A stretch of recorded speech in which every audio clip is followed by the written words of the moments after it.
চলুন আজকে আপনাদেরকে দেখাই আমি আর মেয়ের জন্য কিভাবে আমি আলু আর ডিম দিয়ে খিচুড়ি রান্না করি। এখানে নিয়ে নিলাম সব আইটেমগুলা, চাল, যা যা লাগে সব কিছু নিয়ে নেওয়ার পর আমি পাতিলে দিয়ে দিলাম তেল। তেল দেওয়ার পর দিয়ে দিলাম পেঁয়াজ কুচি, পেঁয়াজের ডেকে কুচি, তারপর দিয়ে দিলাম টমেটো কুচি। টমেটো কুচি দেওয়ার পর কিছুক্ষণ নাড়াচাড়া করে তারপর দিয়ে দিব আমি আলু। আলুগুলো কিছুক্ষণ নাড়াচাড়া করে নেওয়ার পর আমি দিয়ে দেব হলুদ গুঁড়া, হালকা একটু মরিচের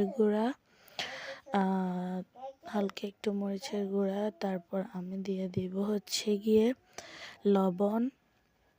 লবণ দেওয়ার পর আমি দিয়ে দিব আদা রসুন বাটা, মশলা গুঁড়ো।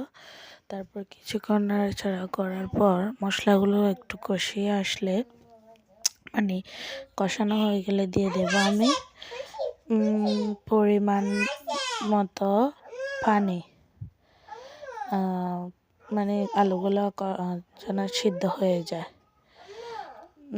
আমি কিন্তু তার আগে তেজপাতা, এলাচ, লং দিয়ে দেব।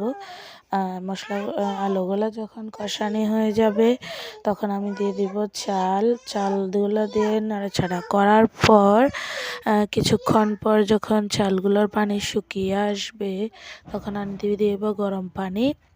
গরম পানি দেওয়ার পর অনেকক্ষণ জাল দেওয়ার পর দেখবেন পানিগুলো কমে আসবে। আমি কিন্তু ডিমগুলো দিয়ে দিব পানিগুলো কমে আসার পর। তারপর কিছুক্ষণ নাড়াচাড়া করে নামিয়ে পরিবেশন করলে দেখবেন আমার গরিবের খিচুড়ি রান্না।